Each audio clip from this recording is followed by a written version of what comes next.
Dear people of Copenhagen, I'm Mattias Desmet. I'm a professor in clinical psychology. Some of you might know me of my theory on mass formation, which I articulated during the corona crisis, for instance, or of my book, The Psychology of Totalitarianism, a book which is all about this newly emerging totalitarianism in our society, a globalist totalitarianism, a technocratic totalitarianism, a transhumanist totalitarianism. Which is, for instance, about to introduce the digital coin, the digital IDs, which is building this European so-called disinformation shield, which means a system which will censor all dissident opinion, which will censor each and everyone who goes against the mainstream narrative. A system which also plans to use AI to eliminate so-called hate speech or disinformation from the entire virtual space, which also means which will basically suffocate and erase all each and every voice who doesn't agree, who doesn't buy into the globalist narrative. I'm writing a new book now, a book on the psychology of propaganda and truth, and that's the book, that's the content where I will be giving, a lecture about in some months in Copenhagen. In the first part of this lecture, we will go into the psychology of propaganda. We will describe all these propaganda techniques that are used now without people really being aware of it. Propaganda is everywhere around us. And in a second part, which is maybe more important, or even more important in this era, we will just talk about what it actually means for a human being to speak the truth. Why is this so important? Because our culture, I believe, is going through a metaphysical revolution, a revolution which essentially boils down to this. On one hand, we have a propagandized mass, a group of people who are in the grip of globalist propaganda, who are in the grip of all kinds of narratives. And on the other hand, we have a group of people which is emerging slowly and which is united by sincerity and truth speech.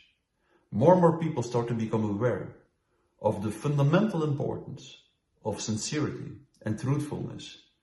More and more people start to become aware of it in this society, which in the end is sick of manipulation and lies, is sick of propaganda.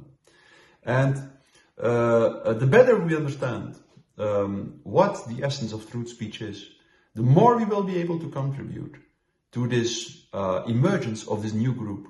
And this is the point.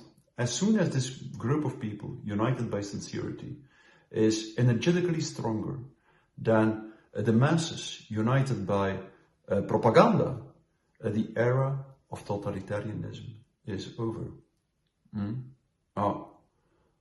So, sincerity and truth is not so much something we can just do, we can learn it. Really like an art. Step by step, go through a process in which we become more and more sincere. And that's what the practical second part of the event will be all about. How can we learn this art of truth speech? What does it mean? How can we practice it day in, day out? Become stronger in it, better in it, just like Mahatma Gandhi did, for instance. How can we become stronger in it? We will refer to the samurai tradition, for instance, which knew that the only thing that sincerity leads to the development of intuition, the so-called sixth sense of the warrior. The samurai knew that in the end, the only thing that can make you survive on the battlefield is not so much technical or rational knowledge about the martial arts. No, it's intuition, feeling what happens around you. And the first rule of Budo, of the martial arts of the samurai, was speak sincerely, because they knew that sincere speech exactly does this. It connects you to the world around you in an intuitive, feeling, resonant way. And that's what we will need in the years to come. Not so much a perfect knowledge about how totalitarianism works, might also be important at a certain level, but first and foremost, a certain intuitive knowledge, intuition, a feeling for what happens, which ultimately boils down to a certain awareness of the eternal ethical principles of life, a certain awareness which is developed through the art of sincere speech. I hope to see you all there in Copenhagen. Would be wonderful to meet you there. I'm looking forward to it.